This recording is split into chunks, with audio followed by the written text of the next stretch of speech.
considered.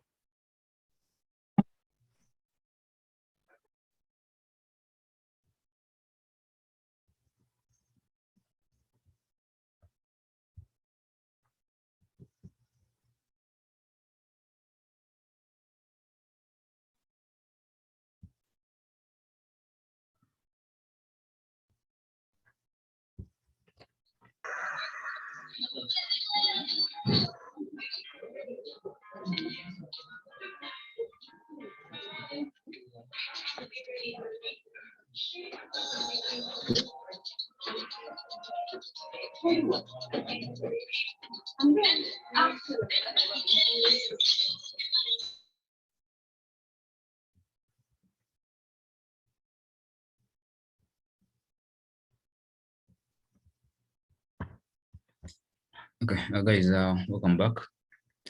So, okay, just take it back a little to still emphasize the difference between other comprehensive incomes and profit or loss.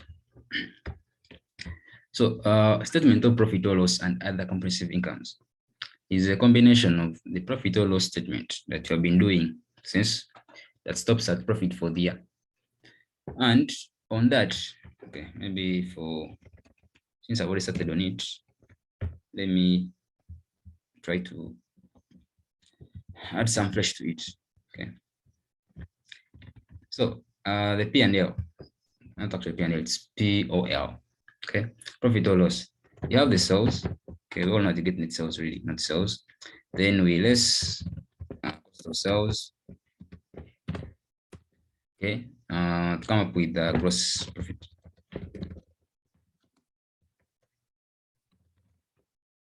Okay, then on that you add other incomes. Okay, now this is where I was saying that the other reversal of loss on revaluation comes here. Okay, other incomes. Then you get gross incomes. Then on this we less operating expenses. Okay, some operating expenses. Some formats always split these expenses into admin, sales and distribution, and something else. Okay, but we all know these are expenses really. Then you can have a line for profit, for interest and tax. Okay, then we less interest.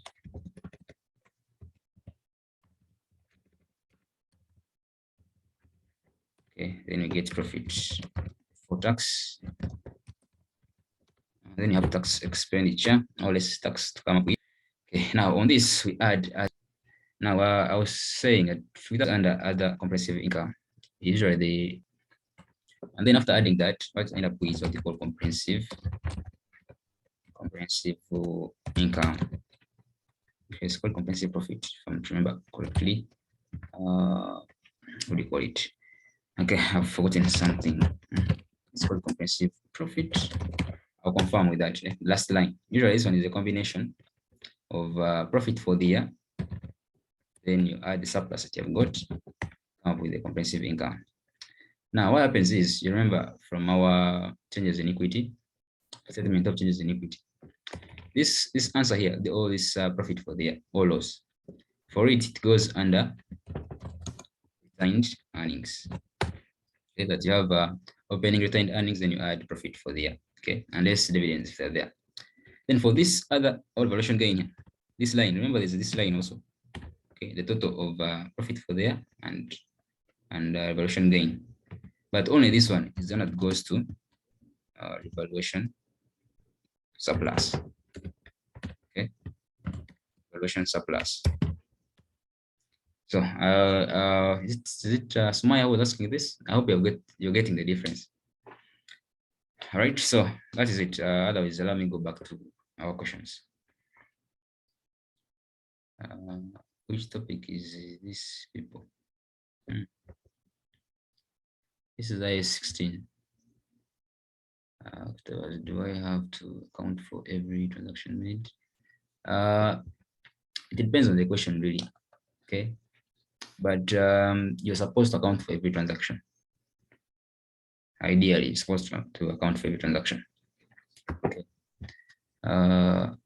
This is IAS 16. I hope I've answered you. Then it also works for impairment whenever there's IAS 36. Whenever there's gain, okay. In other words, the recoverable amount is higher than the carrying amount, then this one will come in. Okay. Will we use this format anywhere at the time? Most likely with group accounts. Esther. Okay. Most likely with group accounts. More clarity on reversal, please. Okay. The reversal, we said that before you even think of reversing, you must know what happened before. Okay. So if I may just take you small, take you back little. Somebody with the video on, kindly, you're inconveniencing my screen. Okay. The reversal, this is how it works. If there was revaluation before, and this time you had a gain, okay, and yet previously you probably had okay, so I'll stick to the loss first. You had a loss, the loss to the extent that you only have the gain, of course. Okay, if the loss was bigger than this, if it was maybe 3,000, then what would happen is you wouldn't have an extra for the revaluation gain, so the OCI would never be credited. Okay.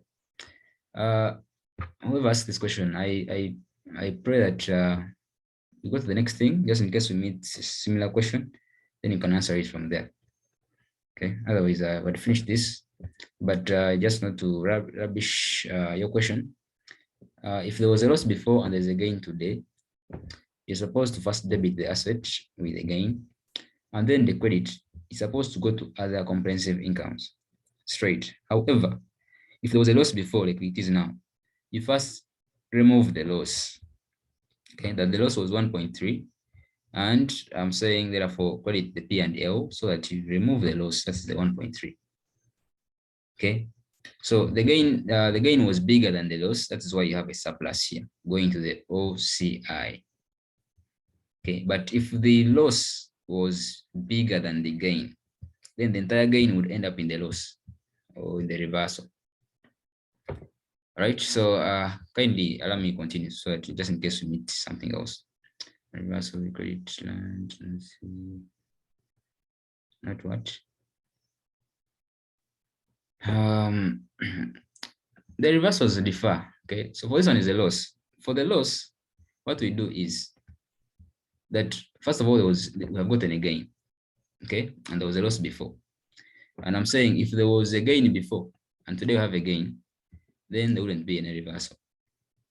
Okay, we'll just go straight and debit the asset and credit the OCI. But since there was a loss before, we're supposed to first debit the land because it has increased with that value. But we don't take the entire gain to the OCI. We first offset the loss that we recognized before, which was 1.3. And now the balance is the OCI. Okay, so guys, please allow me with the next thing.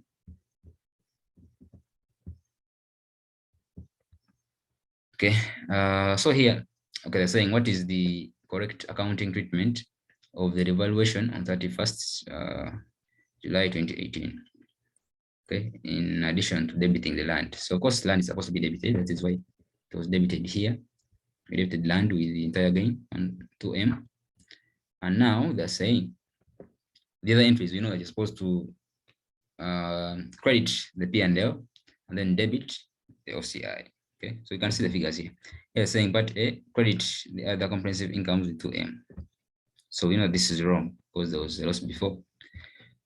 Credit the P&L. No, this is wrong. Credit the P&L with 1.3, which you're saying yes, right?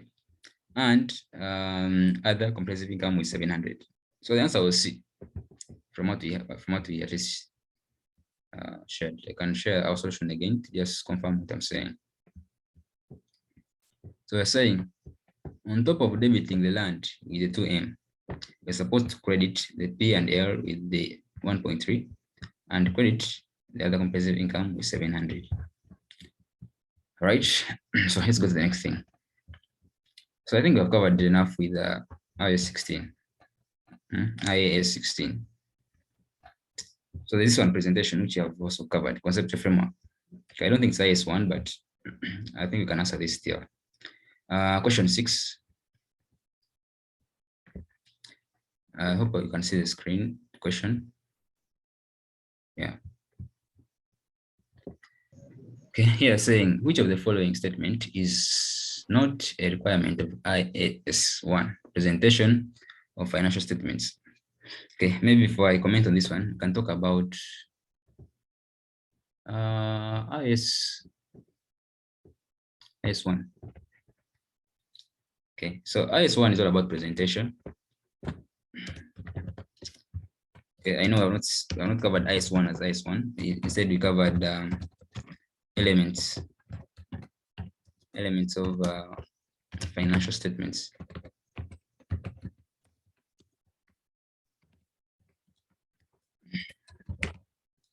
So under elements of financial statements, we know that you have 5. Okay, we have those that go to P&L, and we have those that go to the statement of financial position. Okay, under P&L, we know that you have incomes first, then you have expenses.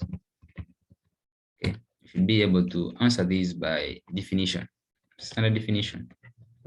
Then this side you have assets. Then we have liabilities. Then you have capital, or what you call equity. Right, so we should be able to know these by definition, know how they increase and decrease, that if an asset is increasing, it has a normal debit entry. Okay, so things like that. I don't want to really go into that because I think I'll bore some people. Right, incomes, expenses, okay. So basically these are the elements of financial statements, and the question was relating to this, so we can now answer the question accordingly. Right, okay, so if I may go to the question.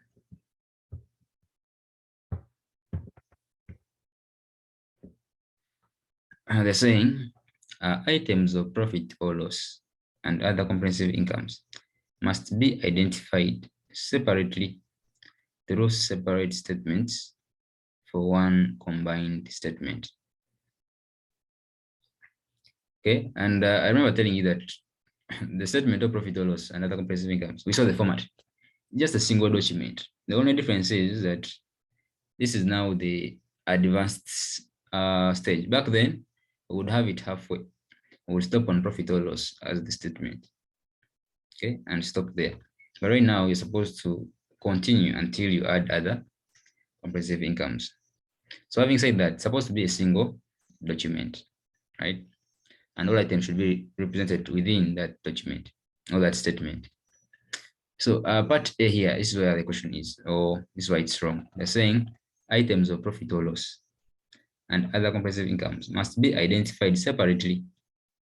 Okay, so it's really separate, right? Through the separate statements. Now, when you add the word separate statements, they're trying to say that you have the P&L alone, then the other comprehensive income alone, which is not the case, like we saw with the format I shared with you earlier. Okay, let's go to part B. Part B says that changes in equity relating to transactions with owners must be shown in the statement of changes in equity. All right. So transactions with owners, we all know this is mainly drawings. Okay, drawings and dividends. We know this. Okay, and we know that dividends are not reflected in the income statement or the balance sheet. Okay, just like drawings, they are also not reflected in the income statement. All right. So, in my opinion, I think the answer is B, but we can confirm if there's any better correct answer. Shall use elimination.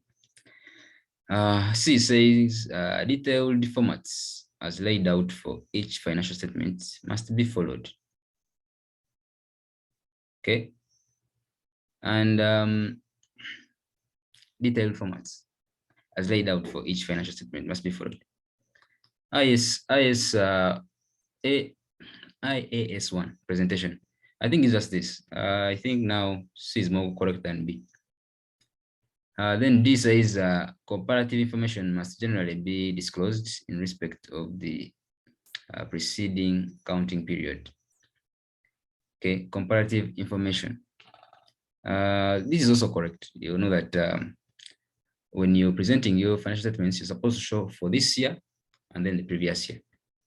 Okay, to allow comparison. Or if you don't put for previous year, at least you put maybe a benchmark, or probably one of the companies or competitors in the same industry. Okay, so comparability is still important as far as IAS 1 is concerned. Remember, under qualitative characteristics, where you have enhancing characteristics, comparability was one of those. So it's still important. But now here I choose the most correct. Okay. And I don't know, you guys can share with me in the chat. What do you think is the most correct? Otherwise, the first one I think is supposed to be C. Because for the preceding accounting period, yes, it is okay, but even somebody who uses a competitor would also be correct. C. Okay. So since we agree with Matov, I think, and the others have not said anything, shall go with C. Okay. Question 7. Question 7. This is IAS 8. We have not covered that, although it told us to read. Okay, but I'll not really look into it because I've not covered it yet. Then question 8. Question 8 says that the following statements relate to the required accounting treatment of investment properties and a fair value model of IAS 40 investment property. Okay, IAS 40. So we have discussed IAS 16. We have looked at some bit of the conceptual framework, and we shall now look at IAS 40. Okay, if we meet more questions with IAS 16 and conceptual framework, we shall also attempt those, at least briefly. So IAS 40, what really stands out is the difference in the use of the asset. It's not very different from IAS 16. They are all referring to tangible assets. Okay, things like buildings, land. Okay, tangible assets that last for more than 1 year or more than one accounting period. Okay, they all refer to that. The difference is in the use. That for IAS 16, they use it for operations, maybe admin purposes, distribution. All right. However, under IAS 40, we use it mainly for two things. Either you have a rental, or in other words, obtaining rental incomes, or you want to obtain what you call capital appreciation. You want your thing to increase in value, or both, okay, where you want to have both rentals and increase in or capital appreciation. Okay, that's really the brief about the two. However, the other difference comes with the way we treat it, or the way we treat them. Under investment property, we have the initial measurement. Okay, I don't want to talk about the recognition criteria. However, I can still say something brief. Okay, just like under IAS 16, the recognition criteria, after meeting the definitions, of course, one is that you have a probable flow of future economic benefits flowing to the entity. Okay, that's what makes it an asset.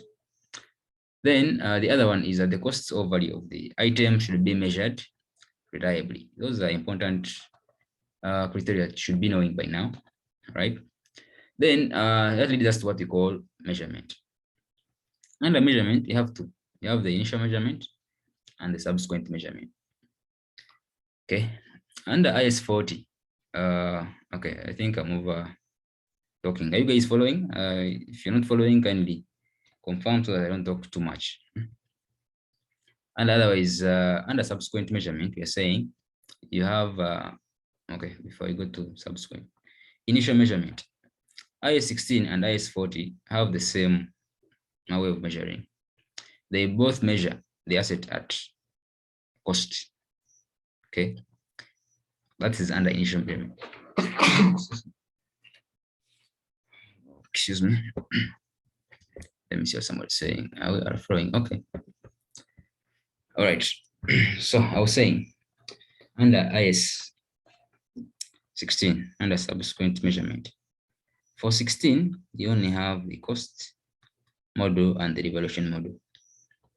Now with IAS 40, investment property, you have cost model as well, but you have what you call the fair value model, right? So usually someone can use cost model and fair value model. So it's not really a comparison, okay? But management must really agree that we're using this particular model. Okay, so having said that, I think, okay, maybe I can talk briefly about the fair value model, which is the most likely set. And the reason is that we set the revaluation under IAS 16. Cost model, we have been practicing it since year one. I've been doing cost model. So ideally at this level, they will either bring the revaluation model for IAS 16 and fair value model for IAS 40. Okay. So having said that, under fair value model, the big deal is that you compare two fair values at different dates. Okay, you compare the fair value before and the fair value now. Okay, so the two can give you either gain or a loss on evaluation. Now, when you have a gain, okay, in this case, for investment, there's nothing like the OCI, other comprehensive income, because this is not revaluation. Okay, we don't bring a professional value to revalue. No, we take market prices of our assets and compare.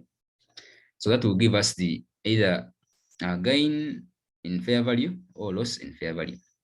Okay, if it's a gain, of course, we all know that is income, so it ends up in the income under profit or loss statement.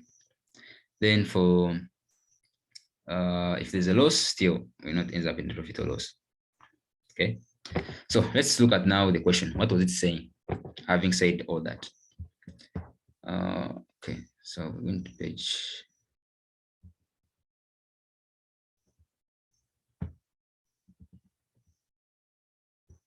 So okay, so they're saying IAS 40, and these are the options. Option 1. Can you see what I have? Okay, I hope you can see it now. Okay, they're saying 1, investment properties are not depreciated. Okay, I forgot to talk about that. If you're using the fair value model for investment property, then you don't depreciate. But if you're using the cost model for the investment property, we depreciate. Okay, so that's the difference between the two. So if they say here that the investment properties are not depreciated, are they really correct? Are they really correct? I think it depends on the model that they've used. If you're using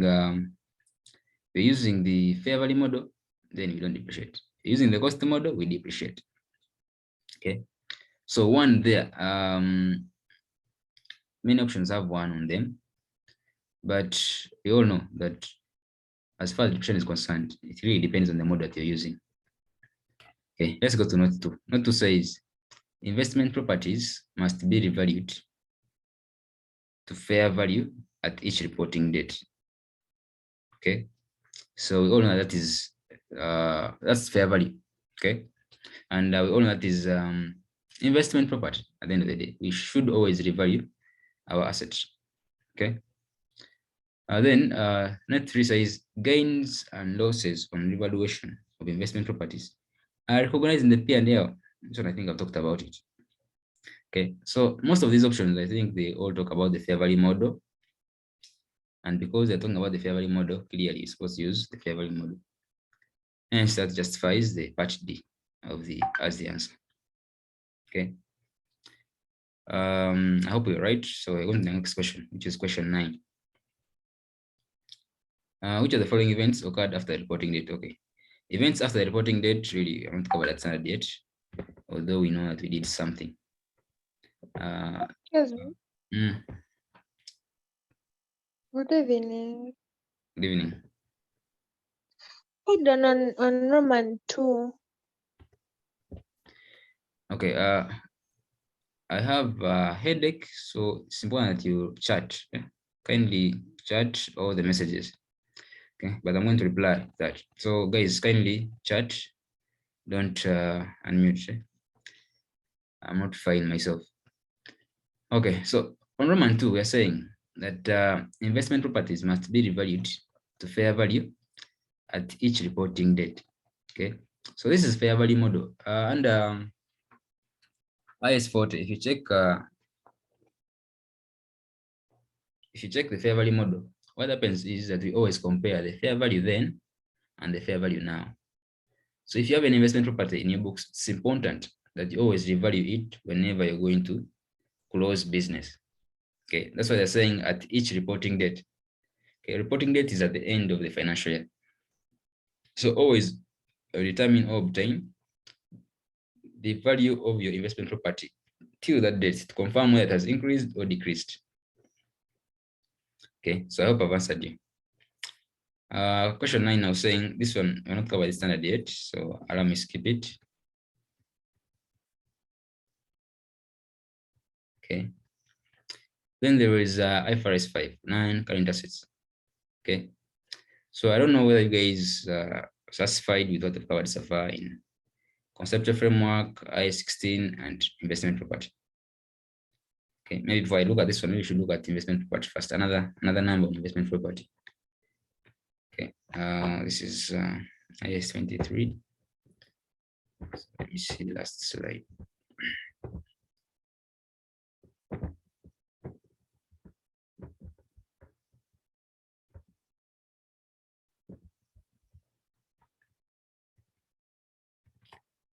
Okay, just a moment as I get the remainder of the question.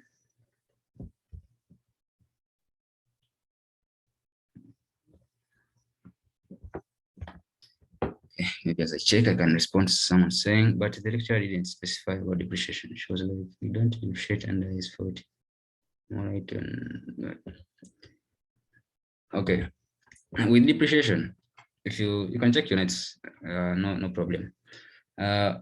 If you're using the fair value model, I have already told you that under IAS 40, they normally set the fair value model. And the reason is because that cost model have been doing it or we've been using it since.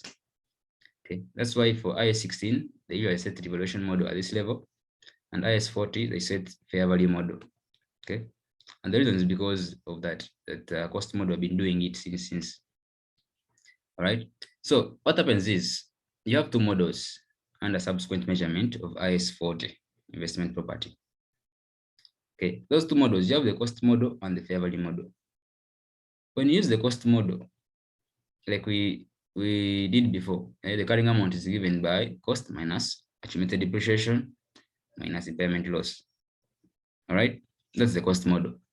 But for the fair value model, you're supposed to compare fair values. So depreciation is not important here because you just obtain the fair value at the beginning of the year or before, and then the fair value now. And remember, fair value is really a price. A price, how do you call it? It's an asset. It's a price we pay to acquire an asset, okay, in an orderly transaction between two market participants.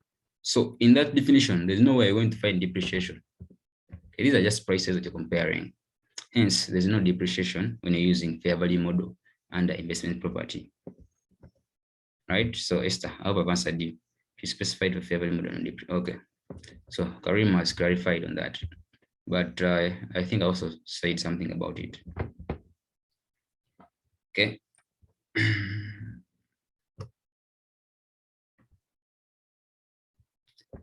So we're on question 8. Okay, so I want to go to the next one, which is okay. So now is a new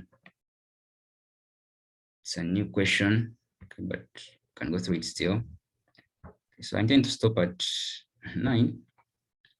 Okay, so I hope okay, this is IAS 16. Okay, I'll still asking you guys, are we satisfied with IAS 16 impairment loss? Can I just now look for maybe investment property, we do another number and we go to the next standard? Okay, kindly confirm since we are discussing for you guys, so I don't want to in any way to give you something you're not interested in. This is IAS 16. Okay.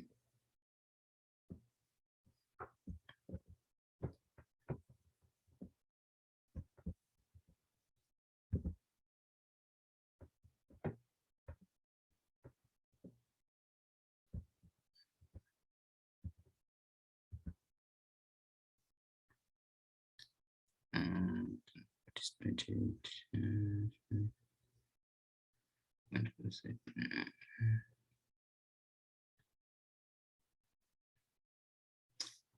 This is 16.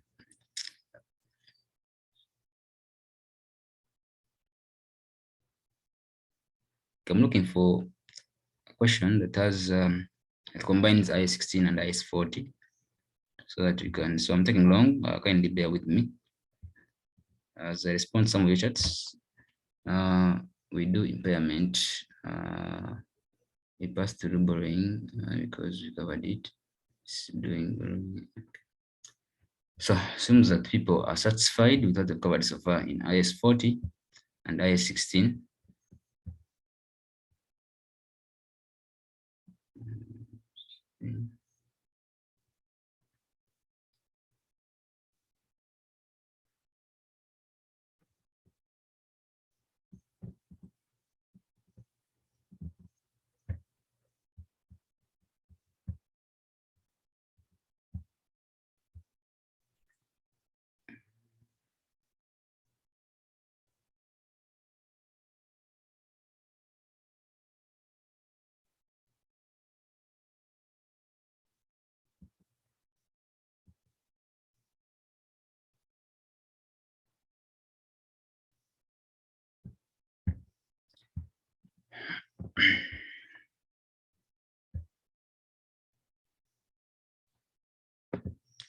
Okay, there's a question on IAS 40 that I should look at. Then you can do the next standard.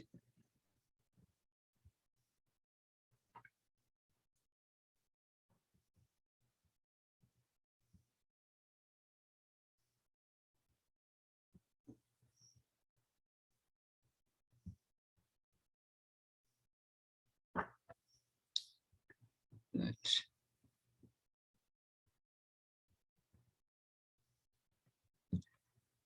Okay, there's a question here. Okay, question 5. You can try that one and then we do this borrowing. Okay. So just in a few, let's do this IAS 40 and then we shall do borrowing. Borrowing, then okay. Time allows shall also do impairment. Okay. So we already discussed the theory of IAS 40 really. So this is a question here. We can attempt it and see. Okay, here saying Rocco Limited vacated its office building and let it out to a third party on 31st January 2016. Okay, now having seen the statement under IAS 40, under our notes, you'll find there something to do with transfer. Okay, transfer to IAS 40 or transfer from IAS 40. Okay, okay, now we have 4 minutes left to this link. I pray that just talk about the theory, we shall do the number in the next link. Okay, but as I discussed that, so we're saying now, whenever there's a transfer, like it is in this case, that you're transferring from IAS 16 to IAS 40. Okay, remember I told you the difference between the two, IAS 16 and IAS 40, is the issue of the use of the asset. Otherwise, they're the same assets, but what you use them for makes them investment or PPE.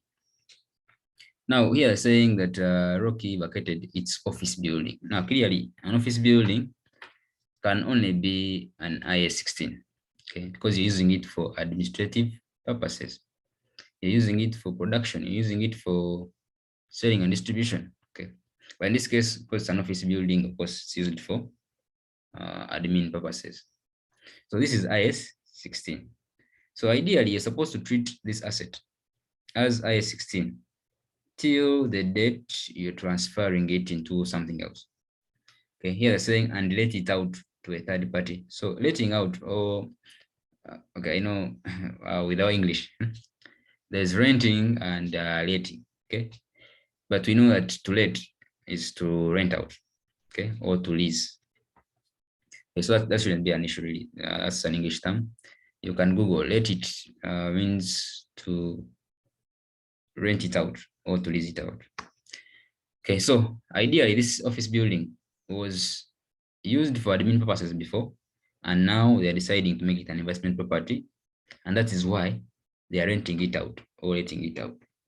Okay, so when you rent out an asset, you expect really income, what you call rental incomes. So this explains, remember I said under IAS 40, the purpose for the asset is to help us generate rental incomes or capital appreciation.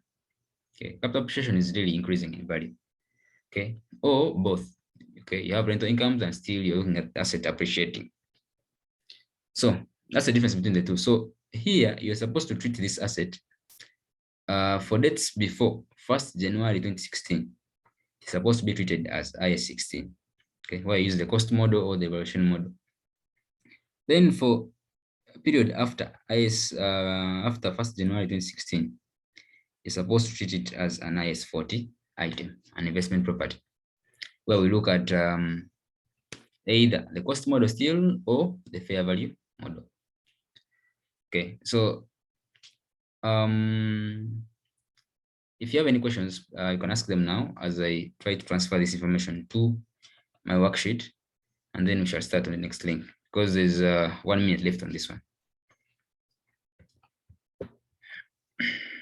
So feel free to ask any questions if you have those as I transfer the information and wait for this one to close.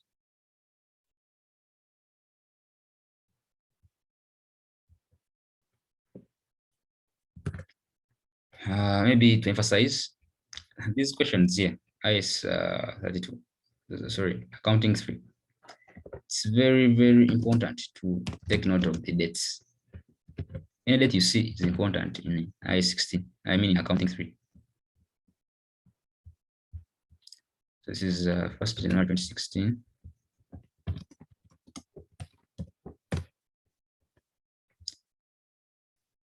Tell me about the revaluation model under IAS 16.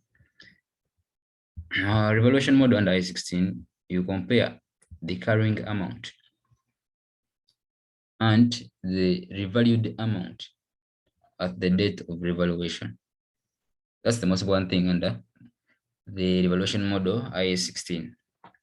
Obtain the carrying amount at the revaluation date, obtain the revalued amount at the revaluation date, and compare the two. When you compare the two, you get either a gain on revaluation or a loss on revaluation. Okay, so of course for the gain, you just debit the asset with the gain and credit OCI, okay, other comprehensive income. Okay, and that is correct on a condition that there wasn't revaluation before that brought about a loss. Okay, if there was